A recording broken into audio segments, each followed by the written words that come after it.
Aujourd'hui c'est ton jour de salut. Salut. La main de grâce t'est tendue.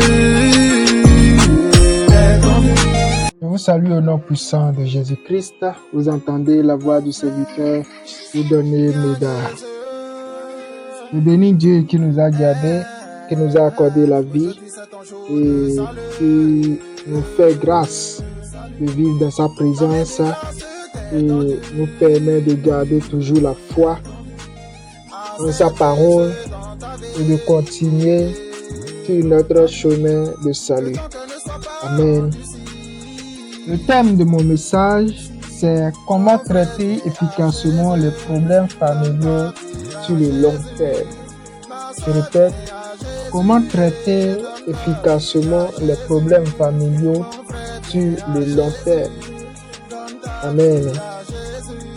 Nous sommes dans notre message d'équilibre et nous parlerons de la famille, de ses problèmes, des conséquences des problèmes et apporter des solutions efficaces pour prévenir une famille des problèmes familiaux et de restaurer une famille détruite par des problèmes familiaux. Amen. Nous allons lire la parole de Dieu dans Genèse. Genèse chapitre 4, le verset 8. La Bible dit ceci. Cependant, Caïn adressa la parole à son frère Abel. Mais, comme ils étaient dans les champs, Caïn se jeta sur son frère Abel et le tua. Nous voyons là un frère qui tue son frère, un problème familial. Qu'est-ce que la famille? La famille, c'est l'ensemble formé par des parents et les enfants, voire serviteurs ou maisonniers. C'est l'ensemble de papa et de maman et des enfants. Et si dans cette maison se trouvent des serviteurs avec l'ensemble des parents et des enfants forment la famille. C'est l'ensemble des personnes ayant des liens de parenté par le sang ou par alliance. Lorsque deux personnes viennent du même sang, ils forment la famille. C'est aussi une suite des individus nés d'une même souche, des frères, des sœurs. Avec leurs parents, ils forment la famille. Toutes les personnes qui vivent sous la protection d'un même chef forment également une famille. Toutes les personnes qui vivent sous la protection d'un chef. Donc, on peut dire par là que l'Église est une famille. Pourquoi? Parce que l'Église vit sous la protection d'un seul chef, le chef suprême qui est Jésus-Christ. Amen. L'Église forme une famille. Les gens de la même maison forment une famille parce qu'ils sont sous l'autorité de papa et de maman. Les gens qui vivent dans une même société forment une famille. Et même, on peut dire que la nation est une famille. Le peuple est une famille. Amen. C'est aussi un groupe ou une catégorie de personnes qui partagent des caractères communs. C'est ainsi que vous pouvez voir un père qui a un caractère physique et on constate encore le même caractère physique au niveau de l'enfant. Ou bien la mère a un caractère physique qui se trouve également au niveau de l'enfant. C'est parce qu'ils forment une famille, c'est pourquoi ils partagent les mêmes traits de caractère commun. Amen. L'humanité est une famille. Pourquoi? Parce que nous tous, nous provenons d'une même souche, qui est Adam et qui est Ève. Dieu a destiné la famille, la première famille, à vivre éternellement, sans problème, et à vivre dans la paix, dans la richesse et dans l'abondance. Mais pour que cette vision de Dieu ne soit réellement, Il faut que l'homme accomplisse un devoir. Oui, il faut que l'homme accomplisse un devoir afin que le plan de Dieu qui est à ce que la famille puisse vivre longtemps dans la paix, dans la tranquillité, dans la richesse et dans l'abondance, il faut que l'homme fasse sa part de responsabilité. Et ce que l'homme devrait faire pour que le plan de Dieu se réalise, c'est que l'homme ne devrait pas manger le fruit de l'arbre défendu. Lorsque Dieu a créé Adam et Ève et les avait mis dans le jardin d'Éden, il les avait défendu le fruit d'un arbre qu'ils ne devraient jamais manger. Pourquoi? Le jour où ils en mangeront, ils mourront. Un problème familial, la mort. L'un des problèmes qui fragilise la famille, c'est la mort. Et la mort prématurée. La mort prématurée. Vraiment.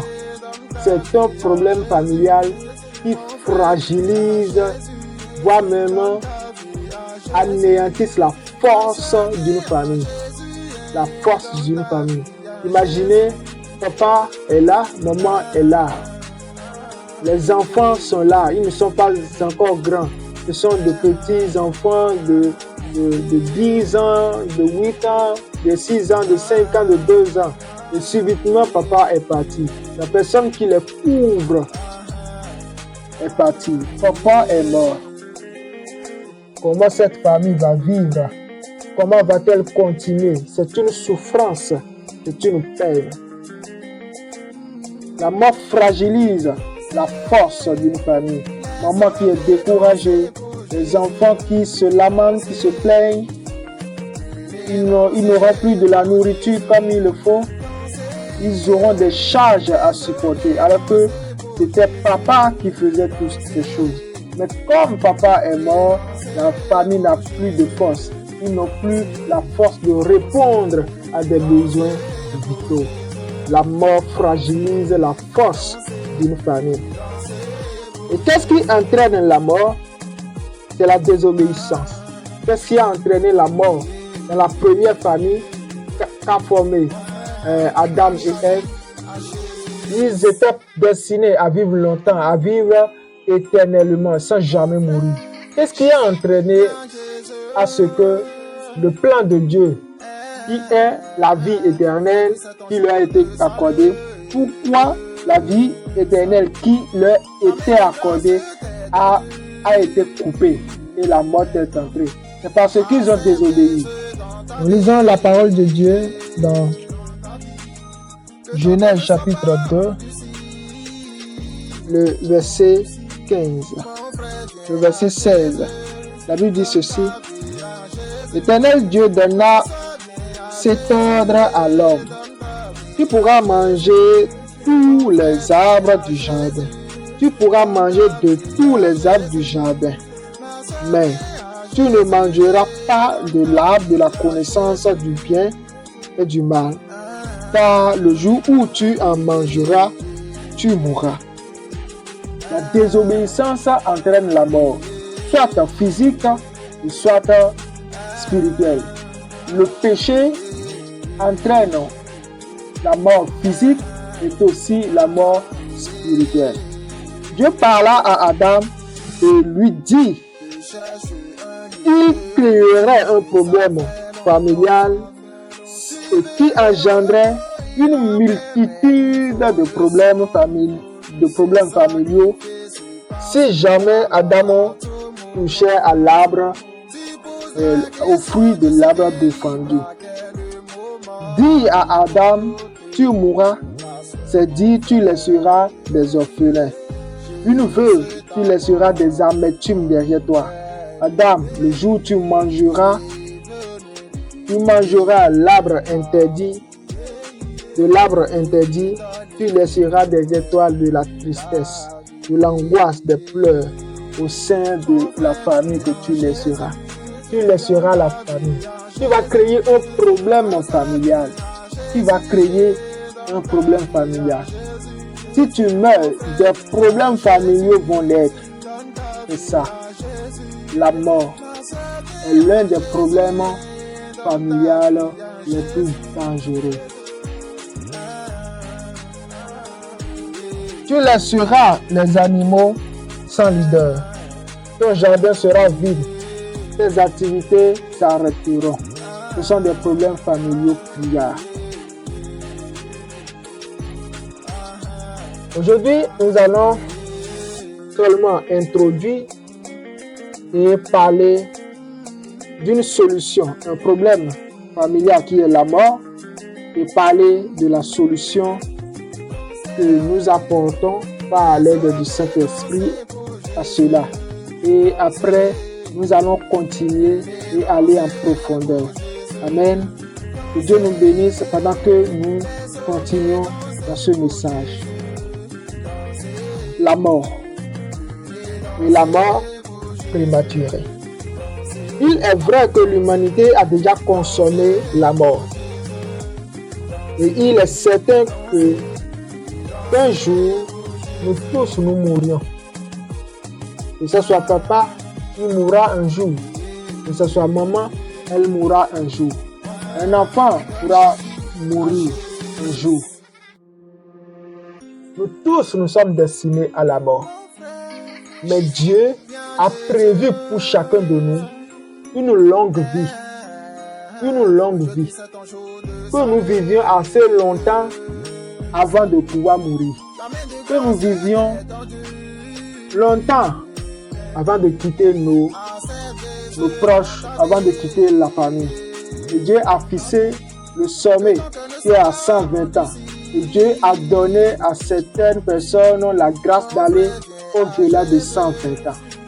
Mais forte est de constater aujourd'hui qu'il y a des gens qui meurent prématurément, des jeunes qui meurent, des enfants qui meurent, des papas adultes de 30 ans qui meurent, de 40 ans qui meurent, de 50 ans qui meurent, de 60 ans qui meurent, de 45 ans qui meurent.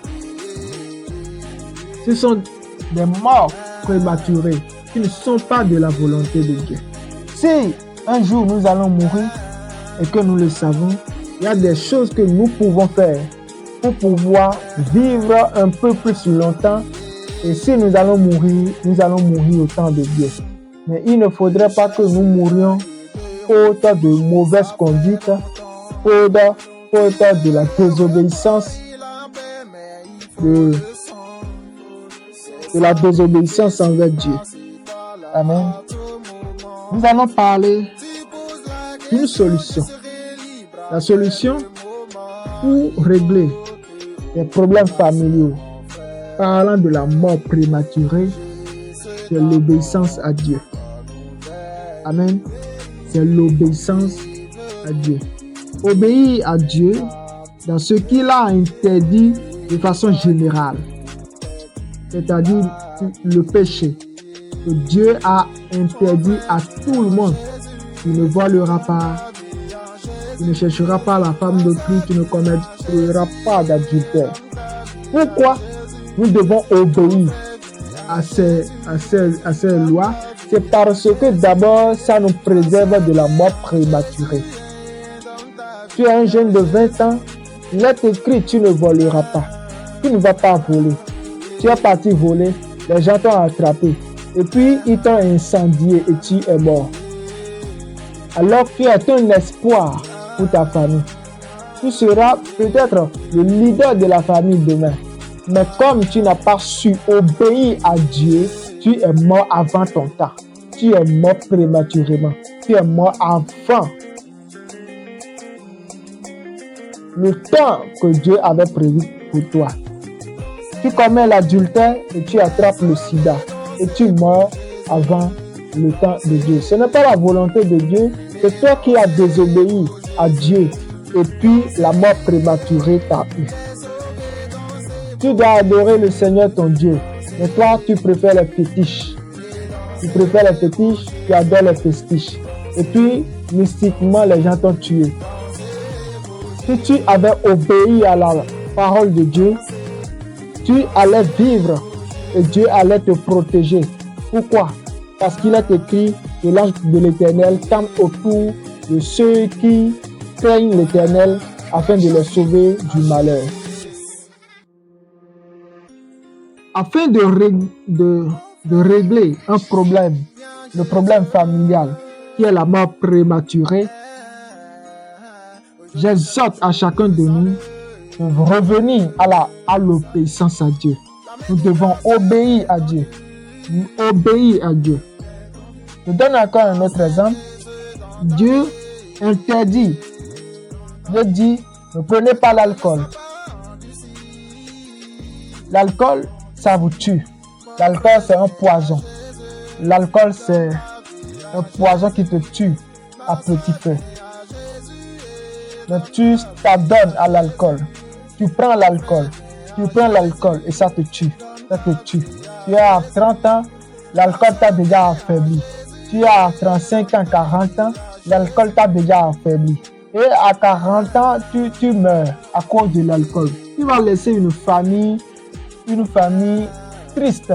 Les enfants seront tristes. Tu vas laisser une vie amère derrière toi. Pourquoi? Parce que tu as désobéi à Dieu. La première chose que je vais exhorter à chacun de nous de faire pour résoudre les problèmes familiaux, parce que tout découle d'abord de la mort. Tout découle de la mort. Tout découle de la mort. Dans la première famille qu'a formée Adam et Ève, le reste des problèmes qu'ils ont eus viennent de la désobéissance. La désobéissance qui a engendré la mort. Et quand il y a la mort, le reste vient. Quand il y a la mort, le reste vient. Quand tu prends de l'alcool et tu meurs. Tu vas laisser une femme derrière toi. Tu vas laisser des orphelins derrière toi. Et tu vas laisser une vie amère. Une vie amère. Mais si tu étais auprès d'eux, ça irait mieux. Mais comme tu as désobéi, tu meurs. J'exhorte à chacun de nous à revenir à l'obéissance. Que papa obéisse à Dieu, que maman obéisse à Dieu, que les enfants obéissent à Dieu. Que papa enseigne aux enfants l'obéissance à Dieu. Que papa enseigne à sa femme l'obéissance à Dieu. Que papa lui-même soit un homme qui craint Dieu. Et enseigne ses enfants à rester dans la crainte de Dieu. Et à sa maisonnée de rester dans la crainte de Dieu. Vivez dans la crainte de Dieu et vous aurez à bannir dans votre famille la mort prématurée. La mort prématurée. Que le Seigneur vous bénisse abondamment. Aujourd'hui, nous n'allons que introduire. Amen. Et les prochaines fois, nous irons en profondeur. Que le Seigneur Dieu vous bénisse. Nous allons prier.